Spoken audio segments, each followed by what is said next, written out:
Hi, welcome to a blustery day at Bethany House and Garden. Today I'm going to take you on a little tour of the gardens to show you what we have hoped and what we should be breaking ground on soon. So for the next few weeks I'll be walking you through each of the individual garden styles and we'll be praying. And this week we're going to start with the opening garden, the garden that you first would enter coming in off of Polk.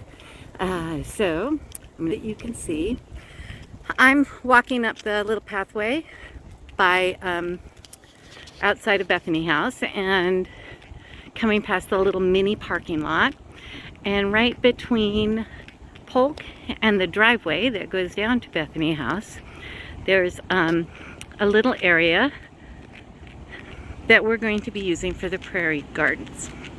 So it's the corner closest to Topeka High School. We're going to be leaving all these trees in place. They're bordering the property and they're perfectly safe. And that's important because that's where the monarchs like to rest during the migration. So we'll be putting in an entry about midway along that hedge. That will be a little bit more inviting than either the driveway or the little open spot. And we'll have some signage welcoming people in.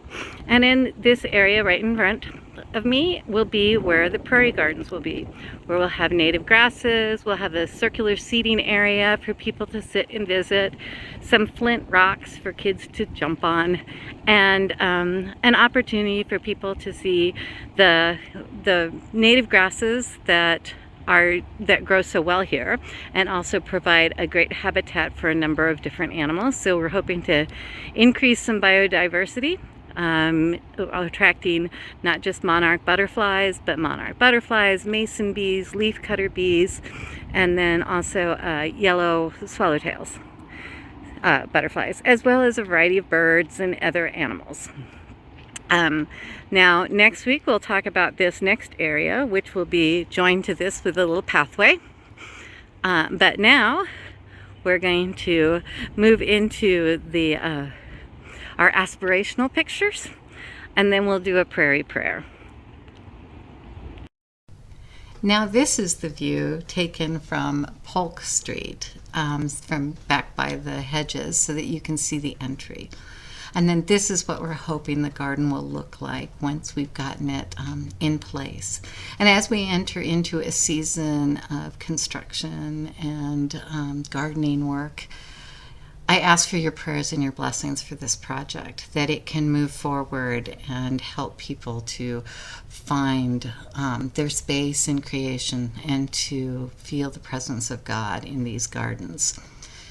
And to help us along that process, I thought it would be lovely today to pray a prairie prayer.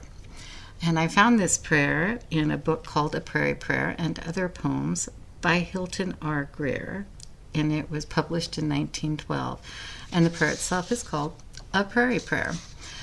So before we enter into that, let's just take a moment to center ourselves. Take a deep breath in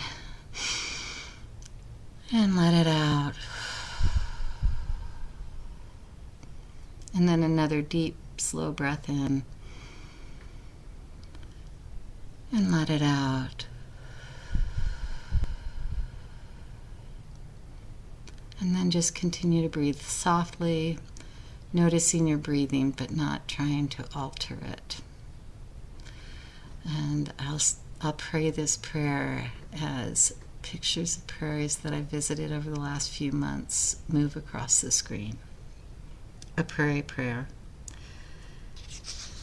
Not crouched, cloistered upon servile knee, with dull, down-groping eyes, but no less reverently, standing beneath thy searching noonday skies, with gaze uplifted and with soul laid bare to the keen cleansing of thy sun and air.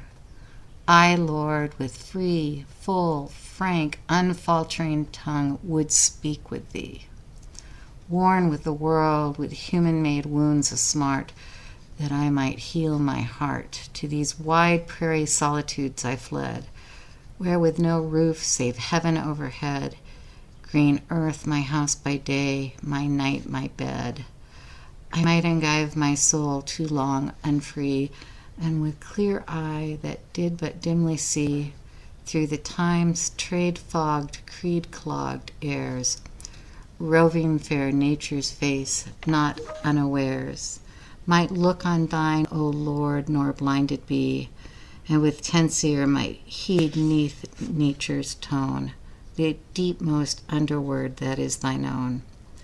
And I have heard and seen thee, earth and sky, close confidants of spirit, ear, and eye, noon clear to me, have voiced and visioned thee most humanly. Yea, e'en the least of slenderest spears that stir sunward finds tongue as thine interpreter. Blue blossom script that stars the page I scan, in fragrant phrase proclaims God loveth man, and outward lo. Beyond all bounds the finite thought may span, sweep these vast plains, a seeming sea that rounds and rounds, on, in undulations dim, toward earth's last loneliness, utmost, edgemost rim. Yet this wide, awful sea hath certain bounds. Thy will hath fixed, thy hand hath set them so. Only thy love I know, for thy poor, needy kinsmen cramped below, thy pity for their poignant soul distress, thy largeness shaming all their littleness, are what these prairies seem, unbounded, limitless. This have thy prairies taught, and ere I go back to my world to bear a braver part, let me ensky them ever with my heart. Nay, Lord, refashion me, reshape me so.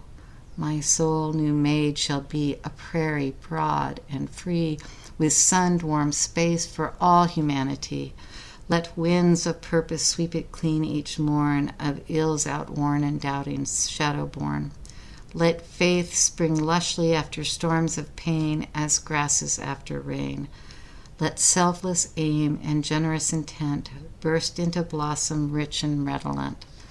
Let thoughts like teeming flocks find large increase, full rounded grow and strong, that from their goodly fleece the honest weaver art may shape some rare enduring cloth of song, to cloak keen winter from one shrinking heart. And lastly, let such deep serenity as this rapt peace of noonday folded in, throughout all times of tumult that may be, yea, make my soul a prairie, Lord. Amen.